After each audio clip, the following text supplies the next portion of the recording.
Janet! For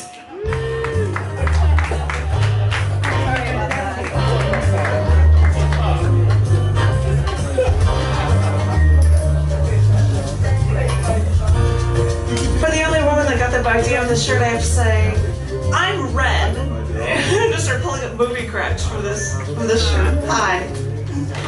Hello, I'm so thrilled that I'm gonna have Rich XPerience doing some music. I have no idea what's going to happen. No idea at all, but we're gonna see how this might work. And thank you very much. And wherever you want to stand, get over here and be a part of things, because I like you. I don't know, something. Or, I don't know, so people can see you. I don't know what's up. This first one's called On an Airplane with a Frequent Flyer. So I was on this one flight to Hawaii, and I was waiting for the washroom. There was always a line to use the bathroom. It was always really long when you're on a flight this long.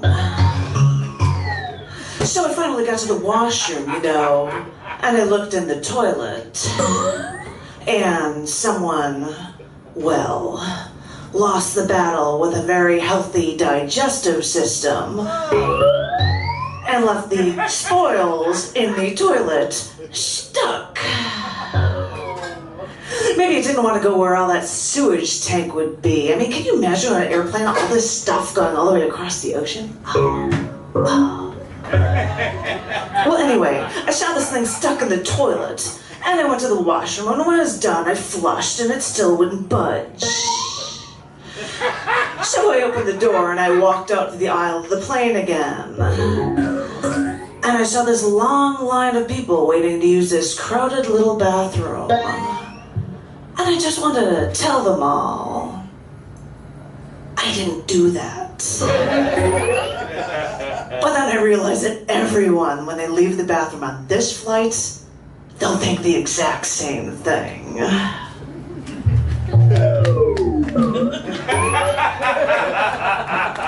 Thank you.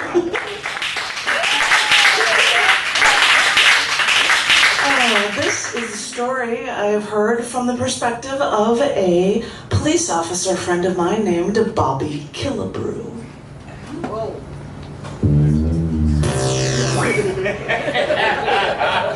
A woman called the station once, said, my daughter has been depressed lately. Has been talking about killing herself.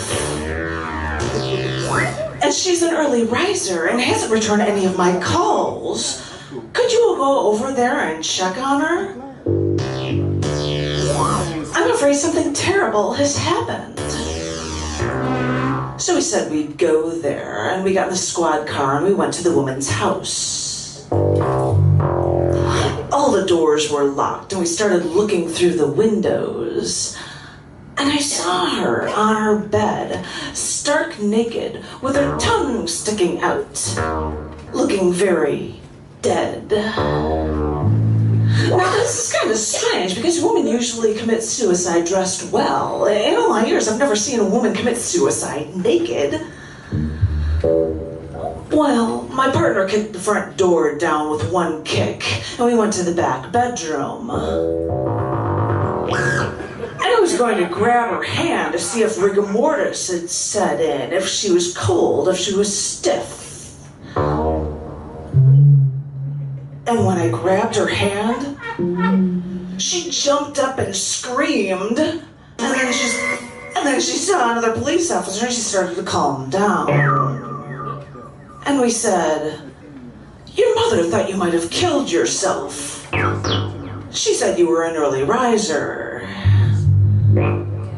All she said was, damn mother, under her breath.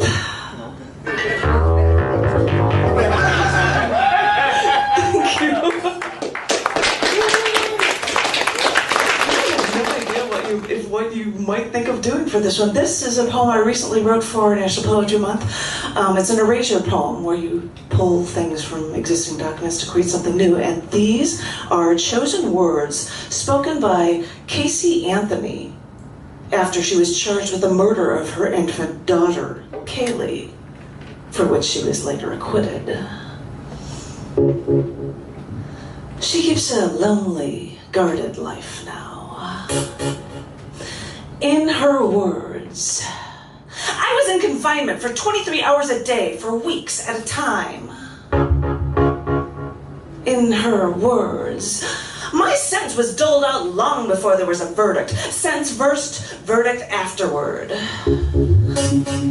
Guilty long before a day in court. In her words, she does not have a significant problem with not telling the truth.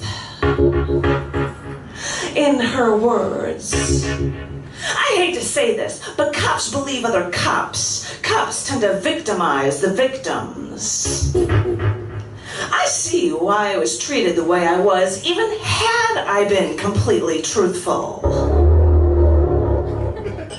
Cops lie to people every day. I'm just one of the unfortunate idiots who admitted they lied.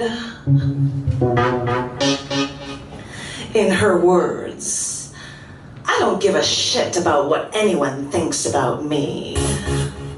I never will. I'm okay with myself. I sleep pretty good at night. Thank you.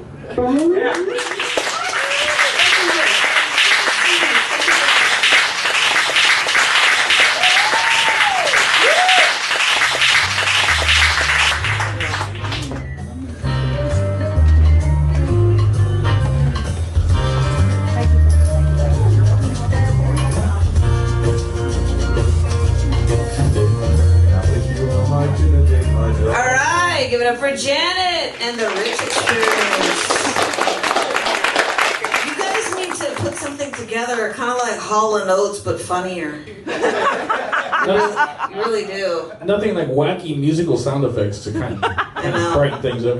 It was actually making me visualize the airplane toilet. Yeah, some of those sound effects were spot on. Yeah. It's like, it was stuck. Like, oh yeah! That's about right. That's about right. And then you're walking down the aisle, go, it wasn't me. It wasn't me. It really wasn't me.